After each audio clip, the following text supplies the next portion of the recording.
even 5 years ago, yeah, we had social media, but not in the same ways where it was being pushed to certain like avatars. They know, okay, single guys ages 25 to 35 watch this, so we're going to put it in front of more of those people. That wasn't happening in the same way it was today. So that is really what has allowed me to grow my business.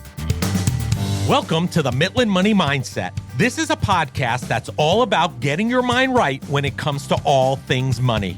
In every episode, we go deep with engaging guests who provide tangible takeaways and a whole lot of joy along the way.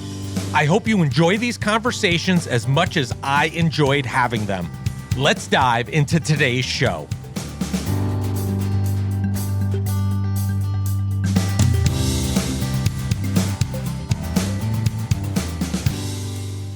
I'm Larry Sprung, your host for the Midland Money Mindset and founder and wealth advisor of Midland Financial.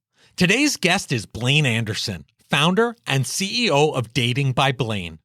Blaine founded Dating by Blaine, an online dating, coaching, and matchmaking service for men. She has served nearly 3,000 happy clients and built a multi-seven-figure business in just 3 years. She has done this almost entirely organically through her Instagram, where she reaches over 5 million unique men each month. Dating by Blaine has also been featured in the New York Times, Wall Street Journal, Forbes, and most recently on Shark Tank. Blaine loves to help fellow creators, entrepreneurs, and business leaders grow their organic reach and revenue online. Listen in for some great takeaways about Blaine's journey from an idea that manifested itself while she was attending college to becoming an entrepreneur on Shark Tank. She has learned so much during this period of time and is willing to share it with us.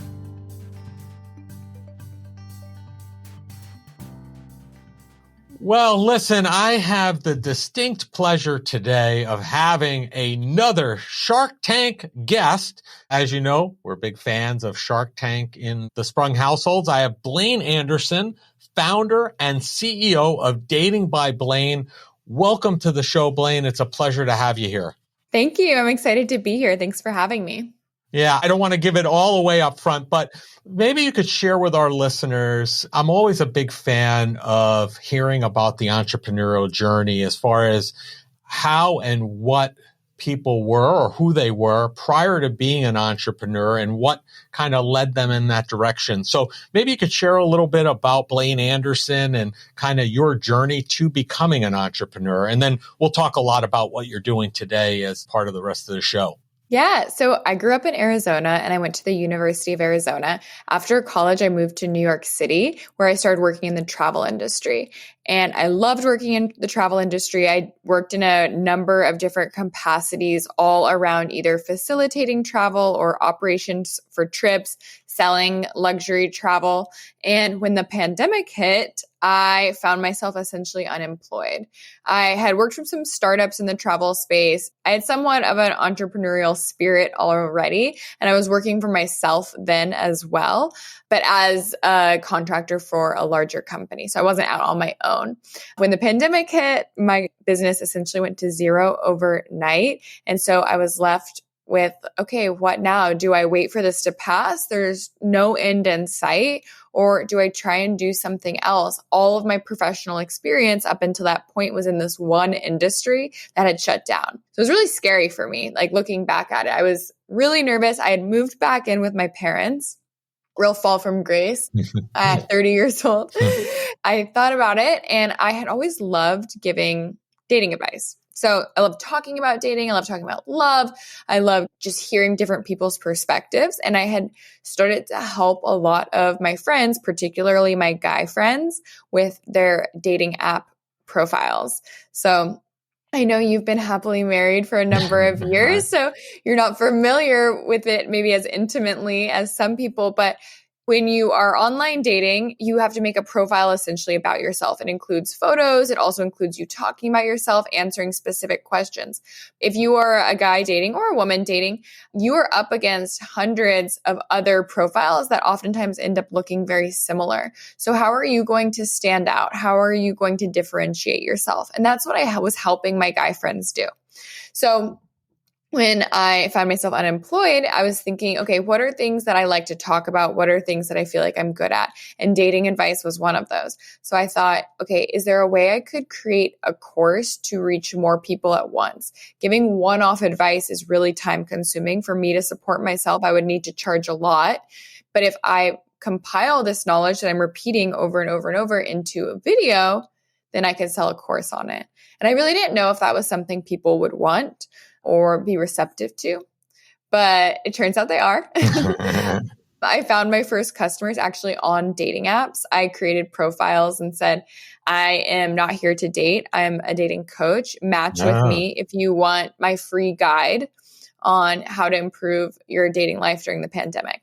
So guys would match with me, and that's how I get their email addresses and get in touch with them initially. So that's not how I find customers today, but that is how I tested proof of concept.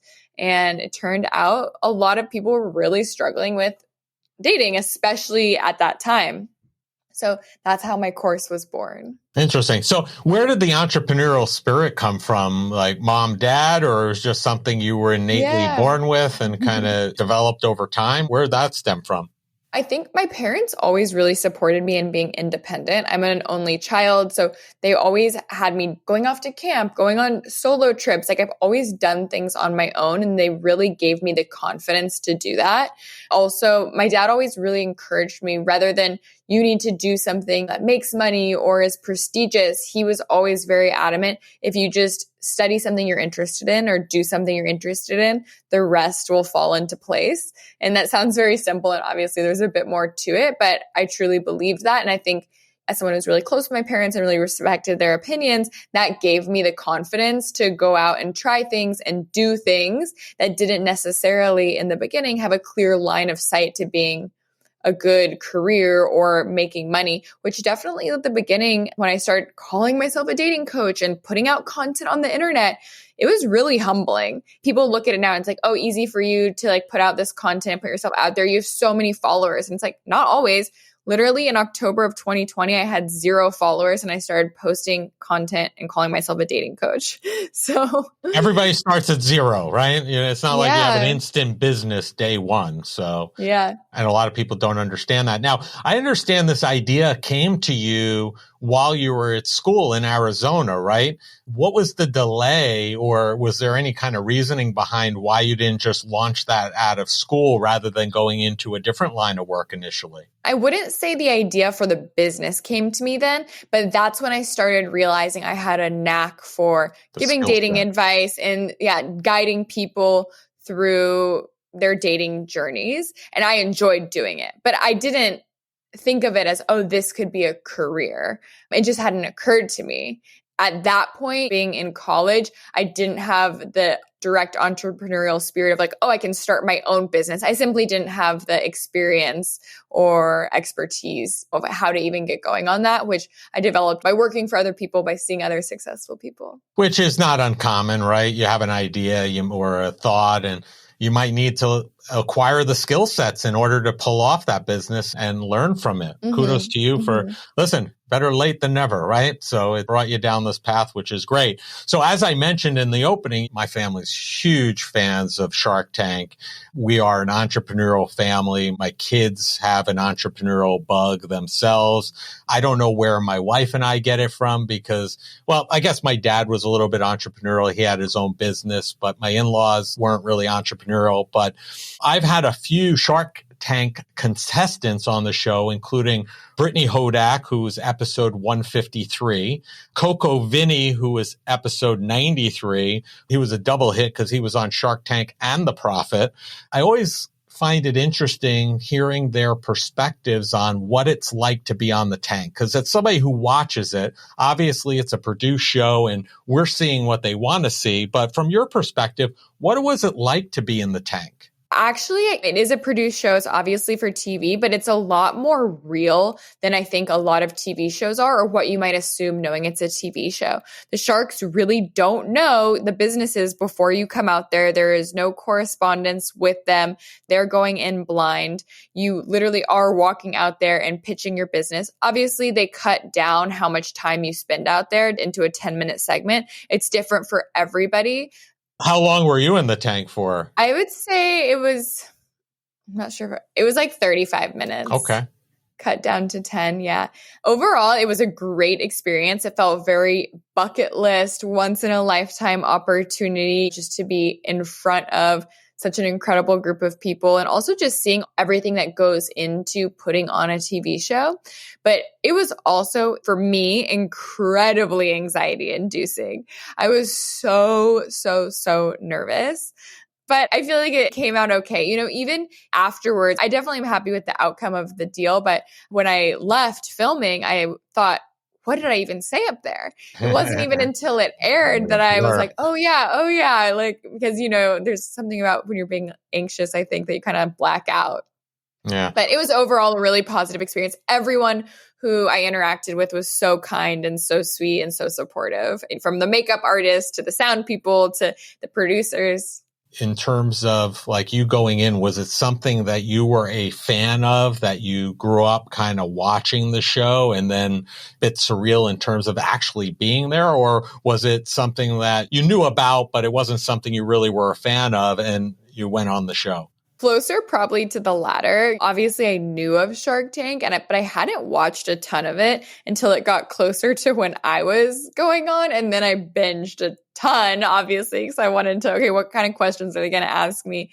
Who's who? What do I need to be prepared to deal with? If I'm being totally honest, it definitely wasn't like a lifelong dream, but now it does feel like a big bucket list item checked off my list. There you go. And I saw the episode. You did a great job, and you ended up getting a deal with Mark Cuban on the show. And we know from our previous guests that although the show airs, you get a deal. It could be many, many months from the time that that show airs and you get the deal to it actually closing. There's a lot of due diligence involved. So could you share with us where you are in the process with Mark and the deal and the investment he was looking to make in Dating by Blaine? The deal has not officially closed as of today. It is a long process. There's a lot of due diligence. Everyone on both sides, wants to make sure we're on the same page. But I feel we are at the finish line. So I hope to have that deal closed soon and get rolling with Mark, because him and his team have really been a pleasure to work with thus far.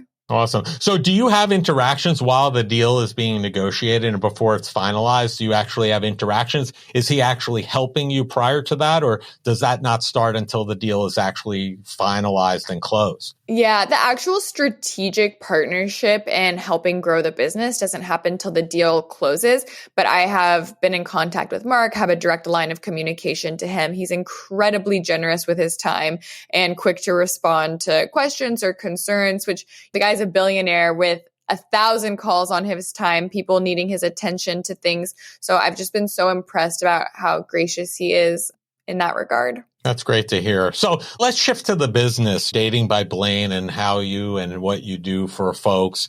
Is there one tip, or what tip or tips, maybe a couple, have resonated with most people and found extremely helpful? A lot of guys who come to me, they're coming to me from a different place. They have a different point A, but they're essentially looking to get to the same point B. They want to feel confident with women. They want to feel like they can authentically market themselves, and they want to meet and date women that they're excited about. A few tips that I have found, maybe I'll give one positive and one that's like a little more negative or like not as like happy, is no response is a response. So a lot of times if you don't get a response from a woman or she's slow to reply, it's easy to say like, oh, well, make excuses for it. She's busy, she's this, she's that. It's like, no, if she's not responding, that's really what you need to know. This woman is not that interested in you, and you are going to be better off putting your attention and your effort elsewhere. So although that feels like a little bit negative, it is an important lesson to learn so you don't waste your valuable time and energy on somebody it's not going to work out with. Yeah. Not too much different than business, right? If you have a prospective family or person you're looking to work with and you're reaching out to them multiple times and there's no response, that is a response to some degree, right? Exactly. And you want to work with somebody who, even going back to like what I said about Mark, he's so generous with his time. He always responds. I wouldn't want to close an investment deal with somebody who I felt like I had to beg for their attention. And the same thing goes with dating. If you have to beg or you feel like you're walking on eggshells around them, that's not going to be a good lasting fit. Yeah. So as somebody who's made a pivot from being employed, right, especially during the pandemic and then pivoting to this entrepreneurial venture, running a company, what have you learned since you started coaching and dating by Blaine?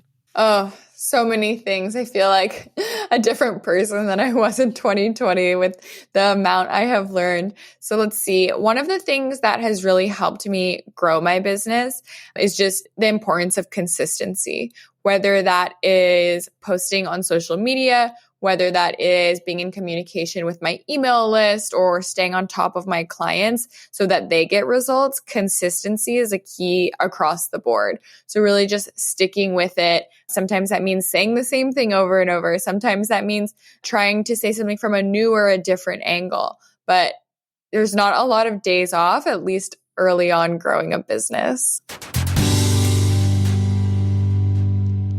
I want to take a quick break from the show to talk to you about our latest best-selling book, Financial Planning Made Personal. It breaks down complex financial concepts into simple, easy-to-follow steps that anyone can understand. Everyone has a unique financial journey, and this book can help yours. Do you have your copy yet? If not, please go to financialplanningmadepersonal.com and order one today. And I have one more question for you.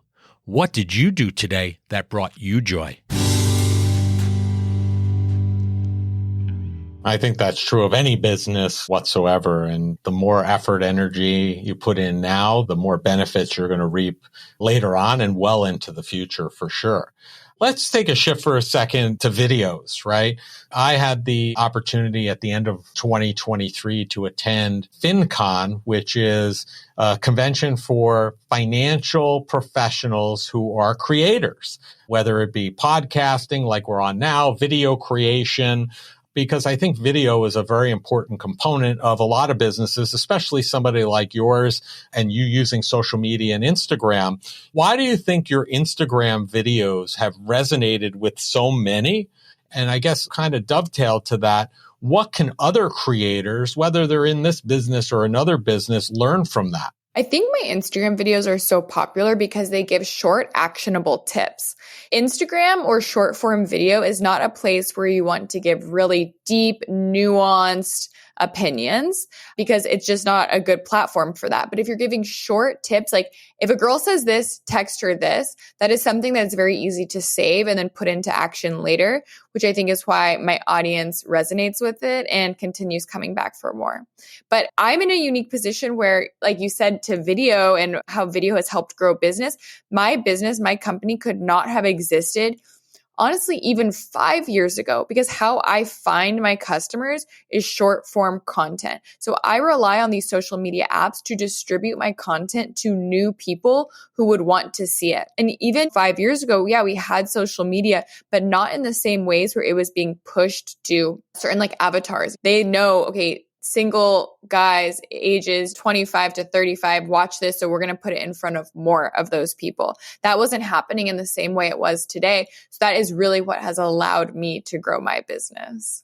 Interesting. Now, do you do any long form video, or is that really just saved for your courses and the products you put out? I have a few long form videos on YouTube, but I haven't been spending time there. My courses, of course, are where a lot of that longer form, more detailed, nuanced perspective comes in. Interesting. So it seems as we get older, or from what I can tell in my experience, we tend to shy away from thinking that we need a coach, right? People are like, oh, I could do it on my own. I could do this.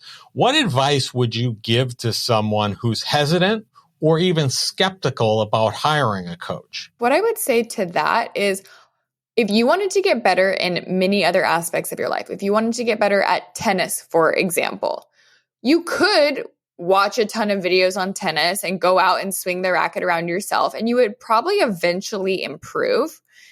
But a much faster way to get better results if you value your time would be by hiring a coach. And the same thing goes for dating and a lot of other areas as well. It's not that my clients couldn't do this on their own.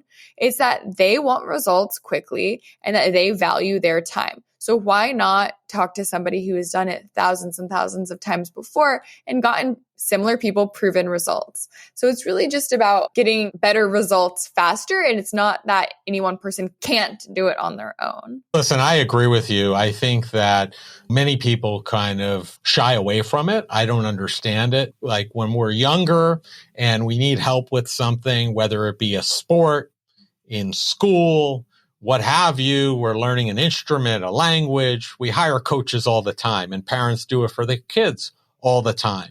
But for us to become better, let's say healthier, let's say smarter, let's say running a business better, right? These are things that entrepreneurs could always use assistance with. And if you're looking for a significant other, why not dating too? So I'm a big fan of hiring coaches to help speed up that process. Like you said, I also think it helps you. We only know what we know, right? And it helps us alleviate and remove a lot of times blind spots that we may think we're rightfully doing it the right way, whatever that task may be. And there might be a little nuance or a little angle that could be suggested to change that direction as well and make it more successful. Don't you agree? You are so right. I absolutely agree with that. And especially when it comes to dating and relating to the opposite sex, this is not something that was taught in school. You probably never had training in it. You didn't have someone breaking it down for you.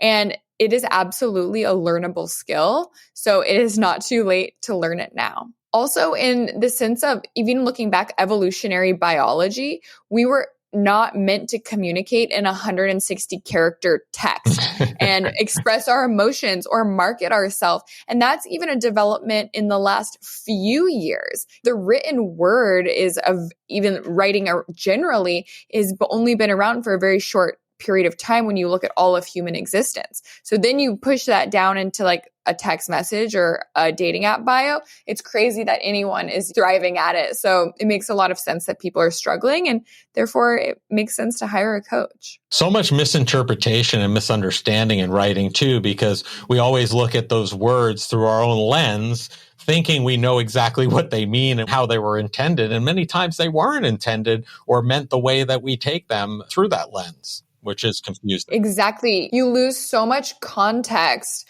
without tone and without body language and without seeing the person or hearing their voice. So yeah, it's tough. Yeah. So let's talk about the business for a second. Let's talk to the other entrepreneurs that are listening today. What tip do you have for others that may be out there trying to figure out what their next move is and how to take their passion, whatever it may be, whether it's dating, whether it be photography, whether it be dogs and cats, and turn that passion into a revenue generator? What tips do you have for them? So I feel like a lot of people will say like, just do it, just make the thing, just go. And yes, like I absolutely agree with just taking a step, ripping the Band-Aid off is an essential part of diving into the entrepreneurial journey.